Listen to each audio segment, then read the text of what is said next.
ವೀಕ್ಷಕರೇ ನಮಸ್ಕಾರ. ನೀವು ನೋಡ್ತಿದ್ದೀರಿ ಸುದ್ದಿ ಮನೆ ಡಿಜಿಟಲ್ ಮೀಡಿಯಾ. ವೀಕ್ಷಕರೇ, ಇತ್ತೀಚಿನ ದಿನಗಳಲ್ಲಿ ಕನ್ನಡ ಚಿತ್ರರಂಗದಲ್ಲಿ ಸಾಕಷ್ಟು ಒಳ್ಳೊಳ್ಳೆ ಕಂಟೆಂಟ್ ಇರ್ತಕ್ಕಂಥ ಚಿತ್ರಗಳು ಬರ್ತಿದೆ.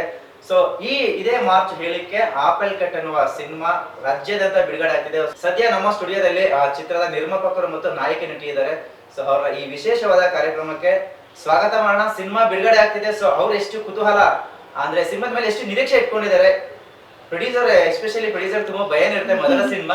ಸೊ ಅವ್ರನ್ನ ಫಸ್ಟ್ ಮಾತಾಡ್ತಾ ಹೋಗೋಣ. ಮೇಡಮ್ ನಮಸ್ತೆ. ನಮಸ್ತೆ. ನಿಮ್ಗೆ ಈ ಸ್ಯಾಂಡಲ್ವುಡ್ ಗೆ ಸ್ವಾಗತ ಅಂತ ಹೇಳ್ಬೇಕು.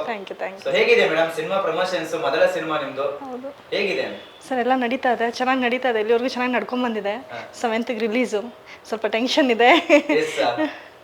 ಟೆನ್ಷನ್ ಮೊದಲ ಸಿನಿಮಾ ಅಂದ ಕೂಡಲೇ ಮೇಡಮ್ ಟೆನ್ಷನ್ ಅದೆಲ್ಲ ಬರೋದು ಸಹಜ. ಯಾಕಂದ್ರೆ ಒಂದು ಸಿನಿಮಾ ಅಷ್ಟೊಂದು ದೊಡ್ಡ ಸ್ಕೇಲ್ ಅಲ್ಲಿ ಒಂದು ಸಿನಿಮಾ ಆಗಿರುತ್ತೆ. ಸೊ ಬಿಡುಗಡೆ ಹಂತಕ್ಕೆ ಸಾಕಷ್ಟು ಸವಾಲುಗಳನ್ನು ಫೇಸ್ ಮಾಡಿರ್ತೀರಿ ನೀವು.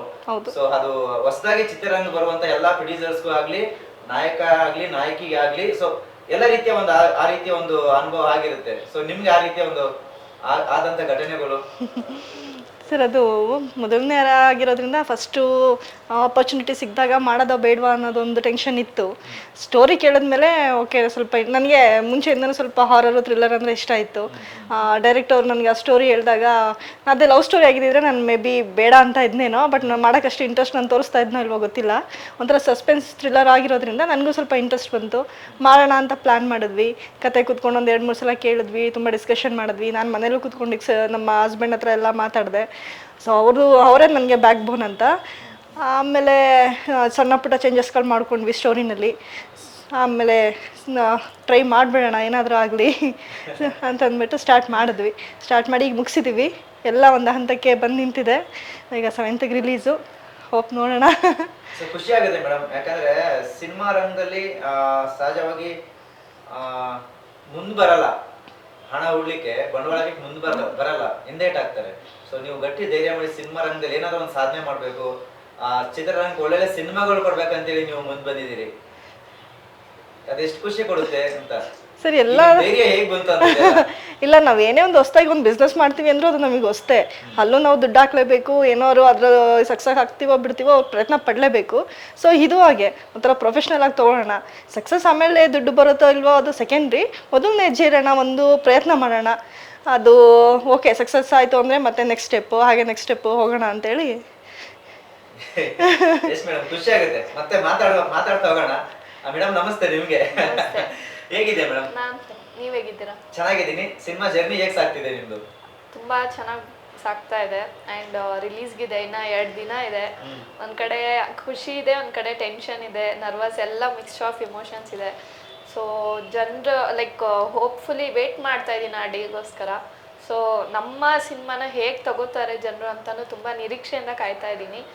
ಎಲ್ಲ ಒಳ್ಳೇದಾಗುತ್ತೆ ಅನ್ನೋದು ಇದಿದೆ. ಸೊ ನಿಮ್ಮ ಒಂದು ಚಿಕ್ಕದಾಗಿ ನಿಮ್ಮ ಒಂದು ಹಿನ್ನೆಲೆ ಬಗ್ಗೆ ಹೇಳೋದಾದ್ರೆ, ಸೊ ಸಿನಿಮಾ ಹೊರತುಪಡಿಸಿ ಏನು ಮಾಡ್ಕೊಂಡಿದ್ದೀರಿ ಅಂತ? ನಾನು ಮಾಡ್ಲಿಂಗ್ ಮಾಡ್ತಾ ಇದ್ದೆ. ಸೊ ಅದರಿಂದ ನನಗೆ ಸಿನಿಮಾ ಕನೆಕ್ಟ್ ಆಯಿತು. ಮುಂಚೆ ಮಾಡಿದ್ದೆ, ಕನ್ನಡ ಮೂವೀಸ್ ಮಾಡಿದ್ದೆ, ಬಟ್ ಯಾವುದು ರಿಲೀಸ್ ಆಗಲಿಲ್ಲ. ಇದು ನನಗೆ ಕೈ ಹಿಡೀತು. ಸೊ ಇದು ಒಂಥರ ಲೈಕ್ ತುಂಬ ಇಂಪಾರ್ಟೆಂಟ್ ಇರೋ, ನನ್ನ ಕ್ಯಾರೆಕ್ಟರ್ ತುಂಬ ಇಂಪಾರ್ಟೆಂಟ್ ನನಗೆ, ಎಕ್ಸ್ಪೆಷಲಿ ನನಗೆ ತುಂಬ ಇಂಪಾರ್ಟೆಂಟು. ಸೊ ಒಳ್ಳೆ ಒಂದು 200% ಕೊಟ್ಟು ನಾನು ಈ ಸಿನಿಮಾದಲ್ಲಿ ಮಾಡಿದ್ದೀನಿ. ಅದು ಜನರು ಕೈ ಹಿಡಿತಾರೆ ಅನ್ನೋ ನಂಬಿಕೆ ಇದೆ. ಸೊ ಒಳ್ಳೆ ರಿಸಲ್ಟ್ಸ್ಗೋಸ್ಕರ ವೇಟ್ ಮಾಡ್ತಾ ಇದ್ದೀನಿ. ಸೊ ನೀವೇ ಹೇಳಿದ್ರಿ, ಸೊ ಮಾಡ್ಲಿಂಗ್ ಮಾಡ್ಕೊಂಡಿದ್ದೆ ಅಂತ ಹೇಳಿದ್ರಿ. ಸೊ ಮಾಡ್ಲಿಂಗು ಈ ಸಿನಿಮಾ ರಂಗಕ್ಕೂ ಏನು ವ್ಯತ್ಯಾಸ, ಏನು ಡಿಫ್ರೆನ್ಸ್ ಇದೆ ಅಂತ? ಡಿಫ್ರೆನ್ಸ್ ಏನಂದರೆ, ನಮಗೆ ಅದರಲ್ಲಿ ಸರ್ ಮಾಡ್ಲಿಂಗ್ ಅಂದರೆ ದುಡ್ಡು ಸಿಗುತ್ತೆ, ಬಟ್ ನಮಗೆ ಜನರು ಪ್ರೀತಿ ಅಷ್ಟು ಈಸಿಯಾಗಿ ಸಿಗಲ್ಲ. ನಾವು ಸಿನಿಮಾದಲ್ಲಿ ಮಾಡ್ತೀವಿ ಅಂದರೆ ನಮಗೆ ಮೇನ್ ಜನರು ಪ್ರೀತಿ ಬೇಕು. ಸೊ ಇದರಲ್ಲಿ ನಮಗೆ ಅದು ಫಸ್ಟ್ ಜನರು ಪ್ರೀತಿ ತೊಗೊಂಡು ಆಮೇಲೆ ನಾವು ದುಡ್ಡು ಮಾಡ್ಬೋದು. ಸೊ ಅದಕ್ಕೋಸ್ಕರ ತುಂಬ ಜನ ಮಾಡ್ಲಿಂಗಿಂದ ಫಿಲಮ್ ಲ್ಯಾಂಡಿಗೆ ಜಂಪ್ ಆಗೋದೆ ಆ ಕಾರಣಕ್ಕೆ. ಆಮೇಲೆ ಹೊಸಬ್ರಿಗೆ, ಹೊಸ ಟ್ಯಾಲೆಂಟ್ಸ್ಗೆ ಸಪೋರ್ಟ್ ಬರುತ್ತೆ. ಈಗ ನಮಗೂ ಮ್ಯಾಮ್ ಎಲ್ಲ ಚಾನ್ಸ್ ಕೊಟ್ಟು ಫೈನ್ ನೀವು ಮಾಡ್ತೀರಾ, ಮಾಡಿ ಸೂಟ್ ಆಗ್ತೀರಾ ಅಂತ ತುಂಬ ಈ ಥರ ನಮಗೆ ಅಪ್ಕಮಿಂಗ್ ಲೈಕ್ ಪ್ರೊಡ್ಯೂಸರ್ಸ್ ಎಲ್ಲ, ನಮ್ಮ ಡೈರೆಕ್ಟರ್ ಮ್ಯಾಮ್ ಆಗಲಿ, ಪ್ರೊಡ್ಯೂಸರ್ ಮ್ಯಾಮ್ ಆಗಲಿ ನಮಗೆ ಸಪೋರ್ಟ್ ಮಾಡೋದ್ರಿಂದ ನಮಗೂ ಒಂದು ಹುಮ್ಮಸ್ ಬರುತ್ತೆ. ಸೊ ಅದರಿಂದ ನಮಗೆ ಮೂವಿಗೆ ಏನು ಅಂದರೆ ನಾವು ಜನರಿಗೆ ಹತ್ರ ಆಗ್ತೀವಿ. ಮಾಡ್ಲಿಂಗಲ್ಲಿ ನಾವು ಜನರಿಗೆ ಹತ್ರ ಆಗಲ್ಲ. ಸೊ ಅದು ಮೇನ್ ಡಿಫ್ರೆನ್ಸ್ ಅದು. ಸೊ ಆ ಒಂದು ರೀಸನ್ಗೋಸ್ಕರ ನಾವು ಮೂವೀಸ್ಗೆ ಜಾಯ್ನ್ ಆಗಿರೋದು. ಈ ಸಿನಿಮಾ ಪ್ರೀತಿ ಹುಟ್ಕೊಂಡಿದ್ದು ಹೇಗೆ, ಅದು ಎಲ್ಲಿಂದ ಅಂತ? ನಮ್ಮ ತಾತಂದ್ರ ಅವಾಗೆಲ್ಲ ಮಾಡಿದ್ದಾರೆ. ಸೊ ಅವ್ರ ಕಡೆಯಿಂದ ನಮಗೆ ಒಲ್ ಜಾಸ್ತಿ ಆಗಿದ್ದು. ಆಮೇಲೆ ನಾವು ಅವಾಗೆಲ್ಲ ಲೈಕ್ ಕಲ್ಪನಾ ಮ್ಯಾಮ್ದು, ರಾಜ್ಕುಮಾರ್ ಸರ್ದೆಲ್ಲ ಮೂವೀಸ್ ನೋಡ್ತಾ ಇದ್ವಿ ತುಂಬಾ. ಅದೆಲ್ಲ ನೋಡ್ಬೇಕಾದ್ರೆ ನಾವು ಹೆಂಗಿರ್ತೀವಿ ಸ್ಕ್ರೀನ್ ಅಲ್ಲಿ ಅಂತ ಒಂದು ಎಲ್ಲರಿಗೂ ಡ್ರೀಮ್ ಇದ್ದೇ ಇರುತ್ತೆ. ಆಲ್ಮೋಸ್ಟ್ ಎಲ್ಲರೂ ಸಿನಿಮಾಗೆ ಬರೋದೇ ಆ ಡ್ರೀಮ್ ಇಟ್ಕೊಂಡ್ ಬರ್ತೀವಿ, ನಾವು ಹೆಂಗ್ ಕಾಣ್ತೀವಿ ಥಿಯೇಟರ್ ಅಲ್ಲಿ ಅಂತ ನೋಡಕ್ಕೆ, ಹೆಂಗೆ ನಾವು ನಮ್ಮ ಪ್ರೆಸೆನ್ಸ್ ಹೆಂಗ್ ಕೊಡ್ತೀವಿ ಅಂತ. ಎಲ್ಲರೂ ಅದೊಂದು ಚಿಕ್ಕ ನಿರೀಕ್ಷೆ, ನಮ್ಗೊಂದು ಚಿಕ್ಕ ಪಾತ್ರ ಸಿಕ್ಕಿದ್ರು ಸಾಕು, ಅದೊಂದು ಖುಷಿ ಕೊಡುತ್ತೆ. ಸೊ ಅದರಿಂದ ನಮಗೆ ಮೂವೀಸ್ ನೋಡಿ ನೋಡಿ ಒಂಥರ ಒಲವು ಕ್ರೇಜ್ ಬಂತು, ಇಲ್ಲ ನಾವು ಒಂದು ಮೂವಿ ಮಾಡಬೇಕು ಅಂತ. ಸೊ ಅದರಿಂದ ಆಸಕ್ತಿ ಜಾಸ್ತಿ ಆಯಿತು. ಎಸ್ ಮೇಡಮ್, ಸಿನಿಮಾ ಒಬ್ಬ ಪ್ರೊಡ್ಯೂಸರು ಒಂದು ಸಿನಿಮಾ ನಿರ್ಮಾಣ ಮಾಡ್ತಾನೆ ಅಂದ್ರೆ ಅಲ್ಲಿ ಸಾಕಷ್ಟು ಮಾಸ್ ಎಲಿಮೆಂಟ್ಸ್ಗಳು ಎಕ್ಸ್ಪೆಕ್ಟ್ ಮಾಡ್ತಾರೆ ಜನಗಳು. ಇವಾಗ ತುಂಬಾ ಏನೋ ಸಾಫ್ಟ್ ಆಗಿ ಹೇಳ್ತಾರೆ ಜನ ಜಲ್ದಿ ಅದು ಅಕ್ಸೆಪ್ಟ್ ಮಾಡಲ್ಲ. ಒಂದ್ ಸಿನಿಮಾ ನಿರ್ಮಾಣ ಮಾಡ್ಬೇಕಂದ್ರೆ ಎಲ್ಲಾ ಎಲಿಮೆಂಟ್ಸ್ ಮಾಸ್ ಇರ್ಬೇಕು, ಏನೋ ಒಂದು ಅಷ್ಟೊಂದು ಫೈಟ್ಸ್ ಇರ್ಬೇಕು, ಒಂದು ಲವ್ ಸ್ಟೋರಿ ಇರ್ಬೇಕು, ಒಂದು ಪ್ರೇಮ ಗೀತೆಗಳು ಇರ್ಬೇಕು ಅಂತ ಹಿಂಗೆಲ್ಲ ಇರುತ್ತೆ. ಸೊ ಅದನ್ನೆಲ್ಲ ಹೊರತುಪಡಿಸಿ ನೀವು ಒಂದು ಬೇರೆ ರೀತಿಯಾದ ಕಥೆನ ನೀವು ಆಯ್ಕೆ ಮಾಡಿದ್ದು ಯಾಕೆ ಅಂತ ಮತ್ತೆ ಕೇಳ್ತಿರೋದು. ಸರ್ ನಾರ್ಮಲ್ ಆಗಿ ಎಲ್ಲ ಮೂವೀಸಲ್ಲೂ ಬಂದಿದೆ ಆ್ಯಕ್ಚುಲಿ, ಫಸ್ಟಿಂದನೂ ಅದೇ ಒಂದು ಜರ್ನಿ ಥರ ಬಂದಿದೆ ಮೂವಿನಲ್ಲಿ. ಈಗ ಜನನ ಸ್ವಲ್ಪ ಚೇಂಜ್ ಕೇಳ್ತಾ ಇರೋದ್ರಿಂದ ಅಂದ್ರೆ ಕಂಟೆಂಟ್ ಮೂವೀಸ್ಗಳು ಈಗ ಜಾಸ್ತಿ ಬರ್ತಾ ಇರೋದು. ಮಲಯಾಳಮಲ್ಲ ಆಗಿರ್ಬೋದು, ಬೇರೆ ಕಡೆ ಎಲ್ಲ ಆಲ್ಮೋಸ್ಟ್ ಈಗ ರನ್ನಿಂಗಲ್ಲಿರೋದು ಅದೇ ಥರ ಸ್ಟೋರಿಗಳು. ನಾವು ಸ್ವಲ್ಪ ಹೊಸ ಪ್ರಯತ್ನ ಮಾಡೋಣ, ಅದು ನಾರ್ಮಲಾಗಿ ಬರ್ತಾ ಇರುತ್ತೆ ಅವಾಗವಾಗ. ಈಗ ಒಂದು 10 ಮೂವಿ ರಿಲೀಸ್ ಆಗ್ತಿದೆ ಅಂದರೆ ಅದರಲ್ಲೊಂದು 6-7 ಮೂವಿ ಲವ್ ಸ್ಟೋರಿ ಮೇಲೆ ಬಂದಿರುತ್ತೆ. ಸೊ ನಾವು ಹೊಸ್ದಾಗಿ ಏನಾದ್ರು ಪ್ರಯತ್ನ ಪಡೋಣ, ಇದರಲ್ಲೂ ಲವ್ ಸ್ಟೋರಿ ಇದೆ, ಎಲ್ಲ ಪುಟ್ಟದಾಗಿ ಚಿಕ್ಕದಾಗಿದೆ ಅಷ್ಟೇ. ಆದರೆ ಇದೆ ಫೈಟು ಅಂತ ಅಷ್ಟು ಆ ಥರ ಇಲ್ಲ. ಬಟ್ ನಾವು ಅಂದರೆ ಜಾಸ್ತಿ ಲ್ಯಾಗ್ ಮಾಡ್ಕೊಂಡು ಹೋಗಿಲ್ಲ ಮೂವಿನ, ಸಿಂಪಲ್ಲಾಗಿ ತುಂಬ ಫಾಸ್ಟಾಗಿ ಜನರಿಗೆ ಅದು ಮೆಸೇಜ್ ಅವರಿಗೆ ತಲುಪಬೇಕು ಅನ್ನೋ ಥರ ಮಾಡಿರೋಂಥ ಮೂವಿ. ಸೊ ನಾ ಈ ಪ್ರಶ್ನೆ ಯಾಕೆ ಕೇಳಿದೆ ಮೇಡಮ್, ಇಷ್ಟೆಲ್ಲ ಎಲಿಮೆಂಟ್ಸ್ ಇದ್ರೆ ಜನಗಳು ಆ ಥಿಯೇಟರ್ ನೋಡ್ತಾರೆ, ಕೂತ್ಕೊಳ್ತಾರೆ, ಸೀಟಲ್ಲಿ ಕೂತ್ಕೊಳ್ತಾರೆ ಅನ್ನೋ ಒಂದು ಮಾತಿದೆ. ಸೊ ಈ ತರ ಜನಗಳು ಯಾವ ರೀತಿ ರಿಸೀವ್ ಮಾಡ್ತಾರೆ ಅಂತ, ಈ ತರ ಕಂಟೆಂಟ್ ಜನಗಳು ಯಾವ ರೀತಿ ರಿಸೀವ್ ಮಾಡ್ತಾರೆ ಅಂತ ನಿಮ್ಗೆ ಒಂದು ಕಾನ್ಫಿಡೆಂಟ್? ಸರ್ ಈಗ ಆ್ಯಕ್ಚುಲಿ ನಾವು OTT-ನಲ್ಲಿ ನೋಡಿದ್ರೆ ಆಲ್ಮೋಸ್ಟ್ ಈಗ ನಾನು ನೋಡಿರೋಂಗೆ ನನಗೆ ಈ ಲವ್ ಸ್ಟೋರಿಗಳ ಮಧ್ಯ ಈ ಥರ ಸಸ್ಪೆನ್ಸ್ ಇರೋ ಮೂವಿಗಳನ್ನೇ ಬೇಗ ಅಟ್ರಾಕ್ಟ್ ಆಗ್ತಾ ಇರೋದು. ಸೊ ಜನಗಳ ಮೈಂಡ್ ಸೆಟ್ಟು ಸ್ವಲ್ಪ ಚೇಂಜ್ ಆಗ್ತಾ ಇದೆ ಮುಂಚೆಗಿಂತ ಕಂಪೇರ್ ಮಾಡಿದ್ರೆ. ಇವಾಗ ಅವ್ರದ್ದು ಮೆಂಟಾಲಿಟಿ ಬದಲಾಗ್ತಾ ಇದೆ. ಫೈಟು ಎಲ್ಲ ಕಡೆ ಬರೀ ಫೈಟು ಬ್ಲಡ್ಡು ಎಲ್ಲ ನೋಡಿ ನೋಡಿ ಅವ್ರಿಗೂ ಸ್ವಲ್ಪ ಬೇಜಾರಾಗಿರುತ್ತೆ. ಸ್ವಲ್ಪ ಸಸ್ಪೆನ್ಸ್ ಆಗಿ ಏನಾದರೂ ಥ್ರಿಲ್ಲಿಂಗ್ ಥರ ಅಂತ ಕೊಡೋ ಅಂಥದ್ದು. ಅವ್ರೇನು 1.5 ಅವರ್ 2 ಅವರ್ ಕೂತ್ಕೊಂಡಿರ್ತಾರೆ, ಅವ್ರಿಗೆ ಬೋರ್ ಆಗಬಾರ್ದು ಅಷ್ಟೇ. ಇದನ್ನ ಇಟ್ಕೊಂಡು ನಾವು ನಾನಿಲ್ಲ ಡೈರೆಕ್ಟ್ರು ಅದು ನನಗೆ ಅಲ್ಲಿಂದ ಫಸ್ಟಿಂದಾನು ಇಂಟ್ರೆಸ್ಟ್ ಇತ್ತು. ಆ ಥರ ಈ ಥ್ರಿಲ್ಲರ್ ಮೂವೀಸ್ ಎಲ್ಲ ನಾನು ಸ್ವಲ್ಪ ಹಾಲಿವುಡ್ ಮೂವೀಸ್ ಎಲ್ಲ ಜಾಸ್ತಿ ನೋಡ್ತಾ ಇದ್ನಲ್ಲ, ಅವಾಗ ಸ್ವಲ್ಪ ಈ ಕಡೆನೇ ಇಂಟ್ರೆಸ್ಟ್ ಸ್ವಲ್ಪ ಜಾಸ್ತಿ ಇದ್ರಿಂದ ನನಗೆ ಅದು ಈ ಸ್ಟೋರಿ ಬೇಗ ಕನೆಕ್ಟ್ ಆಯಿತು. ಹಾಗಾಗಿ ಸೊ ಈ ಕತೆ ಕೇಳಿದಾಗ ನೀವು ಕೇಳಿದಂತ ಕತೆ ತೆರೆ ಮೇಲೆ ಬಂದಿದ್ಯಾ, ನೀವು ಸಿನಿಮಾ ನೋಡಿರ್ತೀರಿ? ಹೌದು ಬಂದಿದೆ. ಎಲ್ಲ ಸಣ್ಣ ಪುಟ್ಟ ಚೇಂಜಸ್ಗಳನ್ನ ಹಾಗೆ ಸ್ಪಾಟಲ್ಲಿ ಮಾಡೋ ಅಂಥದ್ದಾಗಲಿ ಅಂತ ಸಣ್ಣ ಪುಟ್ಟದ್ದು ಏನಾದ್ರು ಒಂದು ಮಾಡಿದ್ದೀವಿ. ಅದು ಬಿಟ್ಟರೆ ನಾವೇನು ಸ್ಟೋರಿ ಫಸ್ಟ್ ಪ್ಲಾನ್ ಮಾಡಿದ್ವೋ ಅದೇ ಸ್ಟೋರಿ ತೆರೆ ಮೇಲೆ ಬಂದಿದೆ. ಇನ್ನು ನಾವು ಅಂದ್ಕೊಂಡಿರೋದಕ್ಕಿಂತ ಸ್ವಲ್ಪ ಚೆನ್ನಾಗೇ ಬಂದಿದೆ. ಸಹಜವಾಗಿ ಇಂಡಸ್ಟ್ರಿಗೆ ಎಂಟ್ರಿ ಕೊಡಬೇಕಾದ್ರೆ ಫ್ರೆಂಡ್ಸ್ ಅಲ್ಲಿ ಅಥವಾ ರಿಲೇಟಿವ್ಸ್ ಅಲ್ಲಿ ಒಂದು ಮಾತಿರುತ್ತೆ. ಸೊ ನಿಮ್ಗೆ ಇಂಡಸ್ಟ್ರಿ ಹೊಸದು ಯೋಚನೆ ಮಾಡಿ ಅನ್ನೋ ಕೆಲವೊಂದು ಮಾತುಗಳೆಲ್ಲ ಇರುತ್ತೆ. ಹೌದು, ಆ ತರದ್ದೆಲ್ಲ ನಿಮ್ಗೆ ಯಾವ ಎಕ್ಸ್ಪೀರಿಯನ್ಸ್ ಆಗಿದೆ? ಇದೆ. ಮನೇಲಿ ಅವ್ರು ಎಂತ ಕೆಲಸ ಮಾಡಕ್ ಹೋದ್ರು ಮನೇಲಿ ಸ್ವಲ್ಪ ಹುಷಾರು ನೋಡ್ಕೊಂಡ್ ಮಾಡು ಅಂತ ಹೇಳ್ತಾರೆ. ಯಾಕಂದ್ರೆ ಇಲ್ಲಿ ಚಿಕ್ಕದಾಗಿ ಚಿಕ್ಕ ಬಜೆಟ್ ಅಲ್ಲ ಇದಲ್ಲ ಸಿನಿಮಾಗಳೆಲ್ಲ. ಮತ್ತು ನಮ್ಮ ಹಸ್ಬೆಂಡ್ ಅವ್ರ ಸಪೋರ್ಟ್ ನನಗೆ ಜಾಸ್ತಿ ಇದ್ದಿದ್ದರಿಂದ ನನಗೇನು ಅಷ್ಟು ಪ್ರಾಬ್ಲಮ್ ಅನ್ನಿಸ್ಲಿಲ್ಲ. ಯಾಕಂದರೆ ಫಿಲ್ಮ್ ಶೂಟಿಂಗಿಗೆ ಬರೋ ಅಂಥ ಟೈಮಲ್ಲಾಗಲಿ ನಾನು ಬರೋಷ್ಟು ಬರ್ತಾ ಇದ್ದೆ. ನಾನು ಬರೋಕ್ಕಾಗದೇ ಇರೋ ಟೈಮಲ್ಲೆಲ್ಲ ಅವ್ರು ಬಂದಿದ್ದಾರೆ. ಅವ್ರ ಸಪೋರ್ಟ್ ಇರೋದ್ರಿಂದ ನನಗೆ ಬೇರೆದೆಲ್ಲ ಏನು ಅಷ್ಟು ಮ್ಯಾಟರ್ ಅನ್ನಿಸ್ಲಿಲ್ಲ. ಮನೇಲೂ ಸ್ವಲ್ಪ ಸ್ಟಾರ್ಟಿಂಗಲ್ಲಿ ಹೇಳಿದ್ರು ನೋಡ್ಕೊಂಡು ಮಾಡು, ಈಗ ನೋಡ್ತಾ ಇದ್ದೀರಾ ಫಿಲಮ್ ಇಂಡಸ್ಟ್ರಿ ಯಾವ ಥರ ನಡೀತಿದೆ ಅಂತ, ನಾವು ಅಂದ್ಕೊಂಡಿರೋ ಥರ ಅಲ್ಲಿ ಆಗಲ್ಲ ಅಂತ. ಬಟ್ ಒಂದು ಪ್ರಯತ್ನ ಏನು ನಮ್ಗೇನು ಇಂಟ್ರೆಸ್ಟ್ ಇದೆ ಅದರಲ್ಲಿ ಪ್ರಯತ್ನ ಪಡೋದ್ರಲ್ಲಿ ತಪ್ಪೇನಿಲ್ಲ. ನಾನೀಗ ಇಲ್ಲಿ ಇಂಟ್ರೆಸ್ಟ್ ಇಟ್ಕೊಂಡು ನಾನು ಬೇರೆ ಇನ್ನೇನೋ ಬಿಸ್ನೆಸ್ ಮಾಡ್ತೀನಿ, ಬೇರೆ ಏನೋ ವರ್ಕ್ ಮಾಡ್ತೀನಿ ಅಂದರೆ ಅದು ಇವತ್ತು ಒಂದಲ್ಲ ಒಂದಿನ ನನಗೆ ಕಾಡ್ತಾ ಇರುತ್ತೆ. ಅದು ನಾನು ಮಾಡಬೇಕಿತ್ತು, ಗೆಲ್ತೀನೋ ಬಿಡ್ತೀನೋ ಸೆಕೆಂಡ್ರಿ, ಒಂದ್ಸಲ ಟ್ರೈ ಮಾಡ್ಬೋದಿತ್ತಲ್ಲ ನಾನು ಅನ್ನೋದು. ಸೊ ಹಾಗಾಗಿ ಏನಾದರೂ ಗೆಲ್ತೀವೋ ಬಿಡ್ತೀವೋ ಟ್ರೈ ಮಾಡ್ಬೇಡ ಅಂತ. ಒಂದು ಕಾನ್ಫಿಡೆಂಟ್ ಇದೆ. ಹೌದು, ಖಂಡಿತ ಇದೆ. ಎಸ್ ಇರಬೇಕು ಮೇಡಮ್. ಹೇಳಿ ಹೆಂಗೆ, ಯಾವ ರೀತಿ ಕಥೆನೆಲ್ಲ ಕೇಳ್ತೀರಿ, ಯಾವ ರೀತಿ ಕಥೆಗಳು ಇನ್ನು ಮುಂದಿನ ದಿನಗಳು ಮಾಡ್ಬೇಕಂತ ಅನ್ಕೊಂಡಿದೀರಿ ಅಂತ?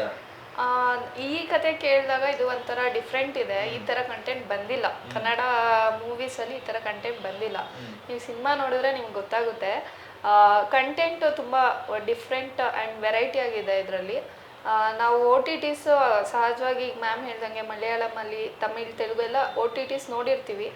ಎಲ್ಲ ಕಂಟೆಂಟ್ ಬೇಸ್ಡೇ ರಿಯಲ್ ಬೇಸ್ಡ್ ಸ್ಟೋರೀಸೇ ಇವಾಗ ಜಾಸ್ತಿ ಓಡ್ತಿರೋದ್ರಿಂದ ಸೊ ಇದು ಬೇಗ ಯಂಗ್ಸ್ಟರ್ಸ್ಗೆ ಕನೆಕ್ಟ್ ಆಗುವಂಥ ಮೂವಿ. ಈಗ ನಾವು ಇಂಥದ್ದೇ ಚೂಸ್ ಮಾಡೋದು ಏನಕ್ಕೆ ಅಂದರೆ ನಾವು ಅದಕ್ಕೊಂದು ನಮ್ಮ ಕಡೆಯಿಂದ ಒಂದು ಜನರಿಗೆ ತಲುಪಿಸೋ ಉದ್ದೇಶದಿಂದ ನಾವು ಇದನ್ನ ಚೂಸ್ ಮಾಡ್ತೀವಿ. ಸೊ ಈ ಥರ ಕಂಟೆಂಟ್ ಸಿನಿಮಾ ಮಾಡೋಕ್ಕೆ ಒಂಥರ ನಮಗೂ ಒಂದು ಇದಿರಬೇಕು, ಲೈಕ್ ಒಂದು ಎಲ್ಲರಿಗೂ ಒಂದು ಧೈರ್ಯ ಅನ್ನೋದು ಇರಬೇಕು. ಅಷ್ಟು ಈಸಿಯಾಗಿ ನಾವು ಕಂಟೆಂಟ್ನ ಜನರಿಗೆ ಕೊಡೋಕ್ಕಾಗಲ್ಲ. ಕೊಡ್ತೀವಿ ಅಂದರೆ ಅದ್ರ ಹಿಂದೆ ಸಾವಿರಾರು ನಾವು ಶ್ರಮ ಪಟ್ಟಿರ್ತೀವಿ. ಲೈಕ್ ನಾವು ಹಿಂದ್ಗಡೆ ತುಂಬಾ ನೋಡ್ಕೊಂಡು ಮಾಡಿರ್ತೀವಿ, ತುಂಬ ಫ್ಯಾಕ್ಟ್ಸ್ ಎಲ್ಲ ತಗೊಂಡಿರ್ತೀವಿ. ಸೊ ಆ ಬೇಸ್ ಮೇಲೆ ನಾವು ಈ ಮೂವಿ ಮಾಡಿ ನಾವೊಂದು ಸೆಟ್ ಮಾಡಿ ಎಲ್ಲ ಜನರಿಗೆ ಕೊಡ್ತೀವಿ ಅಂದರೆ ತುಂಬಾ ಹೋಪ್ಸ್ ಇಟ್ಕೊಂಡೇ ಮಾಡೋದು. ಸೊ ಒಳ್ಳೆ ಕಂಟೆಂಟ್ ಮೂವಿ ಇದು. ಇದುವರೆಗೂ ಕನ್ನಡದಲ್ಲಿ ಬಂದಿಲ್ಲ ಅಂತ ನಾನು ಹೇಳ್ತೀನಿ. ಬಿಕಾಸ್ ನಾನು ಮೂವೀಸ್ ತುಂಬ ನೋಡೋದ್ರಿಂದ, ಕಂಟೆಂಟ್ ಸಿನಿಮಾಸ್ ನೋಡೋದ್ರಿಂದ, ಸೊ ಇದ್ರ ಮೇಲೆ ಜಾಸ್ತಿ ಕಾನ್ಸಂಟ್ರೇಟ್ ಮಾಡಿದ್ರೆ ಪಕ್ಕ ಇದೊಂದು ಹಿಟ್ ತಗೊಳುತ್ತೆ ಅಂತ ಅನ್ಕೊಂಡಿದ್ದೀನಿ. ಚಿತ್ರರಂಗ ಯಾವ ರೀತಿ ಅನುಭವ ಕೊಡ್ತಿದೆ ನಿಮ್ಗೆ ಅಂತ ಸರ್? ಇನ್ನ ಅನುಭವ ಇನ್ನ ಇದೆ, ಇನ್ನ ಬೇಕು. ನೀವು ಕೇಳಿರ್ತೀವಿ, ನಾವು ಕೇಳ್ಪಟ್ಟಿರ್ತೀವಿ. ಚಿತ್ರರಂಗದಲ್ಲಿ ಚಿತ್ರರಂಗಕ್ಕೆ ಎಂಟ್ರಿ ಕೊಟ್ರೆ ಸಾಕಷ್ಟು ಕೆಲವೊಂದಷ್ಟು ನೆಗೆಟಿವ್ಸ್ ಇರುತ್ತೆ. ಸೊ ಮನೆಗಳಲ್ಲಾಗ್ಲಿ ಅದೆಲ್ಲ ಯಾವ ರೀತಿ ನಿಮ್ಗೆ ಬೆಂಬಲವಾಗಿ ನಿಂತ್ಕೊಂಡ್ರು, ನಿಮ್ಗೆ ಯಾವ ರೀತಿ ಅನುಭವ ಆಯ್ತು ಚಿತ್ರರಂಗ ಬಂದ್ಮೇಲೆ, ಯಾವ ರೀತಿ ಇದೆ ನಿಮ್ಗೆ, ಖುಷಿ ಇದೆ ಹೇಗೆ ಅಂತ? ನಮಗೆ ನಾನು ಇಷ್ಟಪಟ್ಟು ಬಂದಿರೋದು. ಇರ್ತಾರೆ ಸಾಮಾನ್ಯವಾಗಿ ರಿಲೇಟಿವ್ಸ್, ಏನಕ್ಕೆ ಹೋಗ್ತೀಯಾ ಬೇಡ, ಇಂಡಸ್ಟ್ರಿ ಗೊತ್ತಲ್ಲ ಇವಾಗ ಹೆಂಗೆ ಅಂತ ಬಂದೇ ಬರುತ್ತೆ. ಬಟ್ ಎಂಟ್ರಿ ಆದ್ಮೇಲೆ ನಮಗೆ ಫ್ಯಾಕ್ಟ್ಸ್ ಗೊತ್ತಾಗುತ್ತೆ. ಬಂದಷ್ಟು ಈಗ ನಾವು ಬೇರೆ ಕೆಲಸ ಮಾಡಿದಷ್ಟು ಇಂಡಸ್ಟ್ರಿಲಿ ಎಂಟ್ರಿ ಆಗೋದಷ್ಟು ಈಸಿ ಅಲ್ಲ. ತುಂಬಾನೇ ಮೇಲೆ ಕೆಳಗೆ ನಾವು ಅಪ್ಸ್ ಆ್ಯಂಡ್ ಡೌನ್ಸ್ ನೋಡ್ಕೊಂಡೇ ಬಂದಿರ್ತೀವಿ. ನಾನು ಮುಂಚೆ ಒಂದು ಇಷ್ಟು ಸಿನಿಮಾಗಳು ಮಾಡಿದ್ದೆ, ಅದು ನಮಗೆ ಕೈ ಹಿಡಿಯಲ್ಲ. ಒಂದು ಆರ್ಟಿಸ್ಟ್ಗೆ ಮೇನ್ ಯಾವುದೇ ಸಿನಿಮಾ ಮಾಡಲಿ ನಾವು ನಮ್ಮನ್ನು ನೋಡ್ಕೊಂಡಾಗಲೇ ನಮಗೆ ಒಂದು ಗೆಲುವು ಅನ್ನೋದು ಬರುತ್ತೆ. ಫೇಸಲ್ಲಿ ಒಂದು ಸ್ಮೈಲ್ ಇದ್ದರೆ ಅದೇ ನಮಗೊಂದು ಯಶಸ್ಸು ಥರ. ಸೊ ಅಪ್ಪ ಅಮ್ಮ ಇಲ್ಲ ಮಾಡು, ಏನು ಈಗಿನ ಕಾಲದಲ್ಲಿ ಮದುವೆ ಆಗೋದು ಅದೆಲ್ಲ ಸಹಜ, ಇಂಡಸ್ಟ್ರಿಗೆ ನಿನ್ನ ಅದು ಹೆಂಗೆ ಬಂತೋ ಗೊತ್ತಿಲ್ಲ, ಕಲೆ ಮಾಡು, ಚೆನ್ನಾಗಿ ಮಾಡ್ಕೊಂಡು ಹೋಗ್ತೀಯಾ ಅಂತ ಅಪ್ಪ ಅಮ್ಮ ಸಪೋರ್ಟ್ ಮಾಡಿದ್ರು. ನಮ್ಮ ಫ್ಯಾಮಿಲಿಯಿಂದ ಸಪೋರ್ಟ್ ಇತ್ತು. ಸೊ ರಿಲೇಟಿವ್ಸ್ ಬಗ್ಗೆ ಅಷ್ಟು ತಲೆ ಕೆಡಿಸ್ಕೊಳ್ಳಿಲ್ಲ, ಆಯಿತು ಅಂದ್ಬಿಟ್ಟು ಇಂಡಸ್ಟ್ರಿಗೆ ಜಂಪ್ ಆದೆ. ಸೊ ಇವಾಗ ಹೋಗ್ತಾ ಇದೆ. ಒಂದು ಕಡೆಯಿಂದ ಕೆಲವು ನೆಗೆಟಿವ್ಸ್ ತುಂಬ ಇದೆ. ನಾವು ನೆಗೆಟಿವ್ಸ್ ತೊಗೊಂಡ್ರೆ ಪಾಸಿಟಿವಲ್ಲಿ ನೆಗೆಟಿವ್ ಮೈಂಡ್ ಸೆಟ್ ಇದ್ದರೆ ನಾವು ಮಾಡೋಕ್ಕಾಗಲ್ಲ. ಪಾಸಿಟಿವ್ ನಾವು ನೆಗೆಟಿವ್ಸ್ ಬಿಟ್ಬಿಟ್ಟು ಪಾಸಿಟಿವ್ ತೊಗೊಂಡು ಅದ್ರ ಮೇಲೆ ಮಾಡ್ಕೊಂಡು ಹೋಗ್ಬೇಕು. ಸೊ ಜಾಸ್ತಿ ಪಾಸಿಟಿವ್ ಕಡೆ ಗಮನ ಕೊಡಬೇಕು. ಸೊ ಮದ್ವೆ ಆಗೋದು ಸಹಜ ಅಂತ ಅಂದ್ರಿ. ಸೊ ಹಾಗಾದ್ರೆ ನೀವು ಮದ್ವೆನೇ ಆಗಲ್ವಾ, ನೀವು ಲೇಟ್ ಆಗ್ತೀರಾ ಅಂತ? ಲೇಟ್ ಆಗೋ ಪ್ಲಾನಲ್ಲೇ ಇರೋದು. ನಮಗೆ ಫಸ್ಟ್ ಅನ್ಕೊಂಡೆ ಏನಪ್ಪ ಯಾವುದು ಕೈ ಹಿಡಿತಾ ಇಲ್ಲ, ರಿಲೀಸ್ ಆಗ್ತಾ ಇಲ್ಲ, ಏನು ಮಾಡೋದು, ಇನ್ನೇನು ಮದ್ವೆನೇ ಅದೇ ಸೆಟ್ ಆಗಿತ್ತು. ಆಕ್ಚುಲಿ ಅದೇ ಕ್ಯಾನ್ಸಲ್ ಆಯ್ತು. ಆಮೇಲೆ ನೋಡಿದ್ರೆ ಇಲ್ಲ, ಮತ್ತೆ ಇಲ್ಲ ಗೊತ್ತಿಲ್ಲ, ಅದೇ ಕ್ಯಾನ್ಸಲ್ ಆಯ್ತು. ಆಮೇಲೆ ಸಡನ್ಲಿ ಮ್ಯಾಮ್ ಕಾಲ್ ಮಾಡ್ಬಿಟ್ಟು ಇಲ್ಲ ರಿಲೀಸ್ ಇದೆ ಅಂತ ಅಂದ್ರು. ಅದೊಂಥರ ಖುಷಿ ಆಯ್ತು ನಮಗೆ. ಸೊ ಈಗ 7th ಇದೆ, ವೇಟ್ ಮಾಡ್ತಾ ಇದ್ದೀವಿ. ನಮ್ಮನ್ನು ನಾವು ಸ್ಕ್ರೀನಲ್ಲಿ ನೋಡ್ಕೊಳಕ್ಕೆ ತುಂಬಾ ಎಕ್ಸೈಟ್ಮೆಂಟು ಇದೆ, ನರ್ವಸ್ ಇದೆ, ಹೆಂಗೆ ನಮ್ಮನ್ನು ಜನರು ತಗೋತಾರೆ ಅಂತ. Hope for the best. Yes madam, ಈ ತರ ಒಂದು ಸಬ್ಜೆಕ್ಟ್ ನ ಹೊಸ ಕಲಾವಿದರನ್ನ ಅಕೌಂಟ್ ಮಾಡ್ಬೇಕಂದ್ರೆ ಸ್ವಲ್ಪ ತುಂಬಾನೇ ಯೋಚನೆ ಮಾಡ್ಬೇಕಾಗುತ್ತೆ.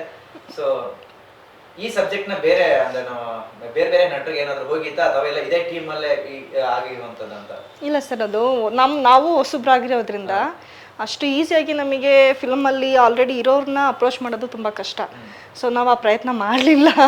ನಾವೇ ಡೈರೆಕ್ಟ್ರು ಆಲ್ರೆಡಿ ಅವರು ಸೀರಿಯಲ್ಗಳಲ್ಲೆಲ್ಲ ಹ್ಯಾಕ್ ಮಾಡಿದ್ದಾರೆ.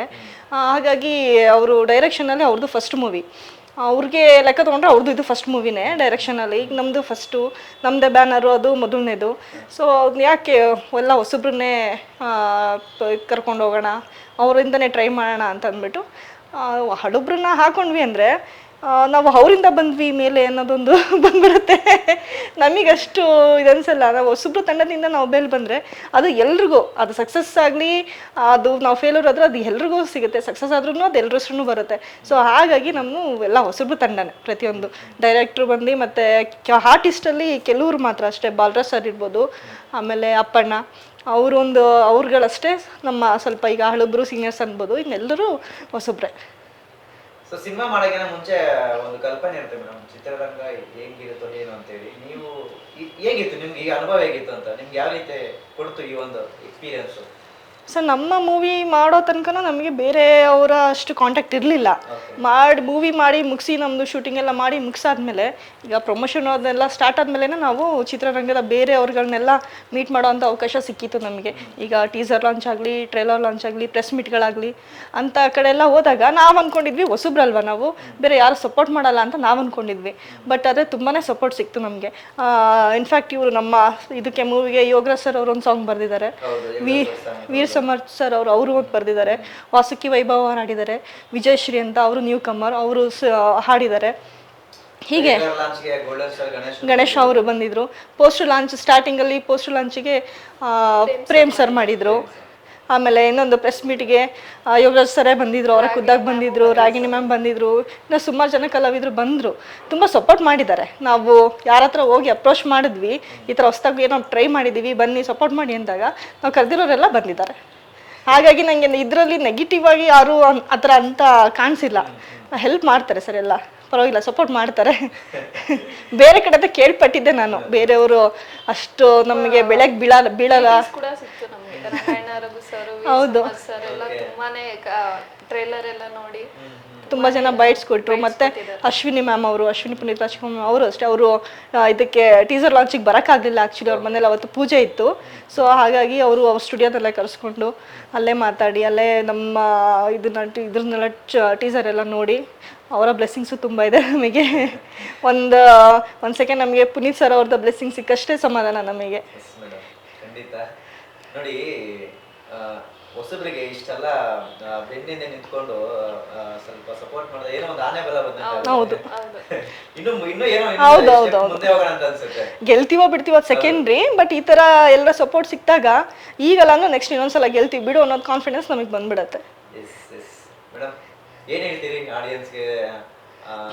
ಸಿನಿಮಾ ಇದೇ ಮಾರ್ಚ್ 7ಕ್ಕೆ ಬರ್ತಿದೆ, ಬಿಡುಗಡೆ ಆಗ್ತಿದೆ ರಾಜ್ಯದಂತ. ಸೊ ಸಾಕಷ್ಟು ನಿರೀಕ್ಷೆ ಇಟ್ಕೊಂಡಿದ್ದೀರಿ ಕೂಡ. ಸೊ ಏನ್ ಹೇಳ್ತೀರಿ ನಿರ್ಮಾಪಕರ ಬಗ್ಗೆ, ಏನ್ ಹೇಳ್ತೀರಿ ಈ ತಂಡದ ಬಗ್ಗೆ, ಏನ್ ಹೇಳ್ತೀರಿ? ಕೊನೆಗೆ ಸಿನಿಮಾ ಬಿಡುಗಡೆ ಆಗ್ತಿದೆ. ಮ್ಯಾಮ್ಗೆ ಫಸ್ಟ್ ಆಫ್ ಆಲ್ ಥ್ಯಾಂಕ್ಸ್ ಹೇಳ್ಬೇಕು, ನಮ್ಗಳಿಗೆ ಲೈಕ್ ಚಾನ್ಸ್ ಕೊಟ್ಟಿದ್ದಕ್ಕೆ. ಶಿಲ್ಪಾ ಮ್ಯಾಮ್ಗಾಗಲಿ, ಸರ್ಗಾಗಲಿ, ಆಮೇಲೆ ನಮ್ಮ ಮ್ಯಾಮ್ಗೆ, ಸಿಂಧು ಮ್ಯಾಮ್ಗೆ, ಅವರು ಡೈರೆಕ್ಷನಲ್ಲಿ ನಾವು ಲೈಕ್ ಅವರು ಒನ್ ಆಫ್ ದ ಲೆಜೆಂಡ್ ಮಗಳು ಕೂಡ. ಸೊ ಅವ್ರ ಕಡೆಯಿಂದ ನಮಗೊಂದು ಚಾನ್ಸ್ ಸಿಕ್ತು. ಅವರು ಕ್ಯಾರೆಕ್ಟರೈಸೇಷನ್ ಆಗಲಿ, ಪ್ರತಿಯೊಂದು ನಮ್ಮ ಸೆಟ್ಟಲ್ಲಿ ನಾವು ಹೆಂಗಿರಬೇಕು ಏನು ಪ್ರತಿಯೊಂದು ನೀಟಾಗಿ ಫಾರ್ಮ್ ಮಾಡ್ಕೊಂಡೇ ಬಂದ್ವಿ. ನಾವು ಏನು ತಕ್ಷಣ ಶೂಟಿಂಗು ಹೋಗಿಲ್ಲ, ವರ್ಕ್ಶಾಪ್ಸ್ ಎಲ್ಲ ಮಾಡಿ ತಿಂಗಳಾನ್ಗಟ್ಲೆ ವರ್ಕ್ಶಾಪ್ ಮಾಡೇ ಬಂದಿರೋದು.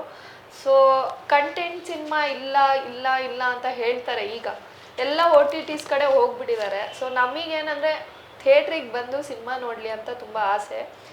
ಬರೀ ಸ್ಟಾರ್ಸ್ ಮೂವಿ ಅದು ಆಫ್ಕೋರ್ಸ್ ಜನರು ಹೋಗೇ ಹೋಗ್ತಾರೆ, ನಾವು ಹೋಗ್ತೀವಿ.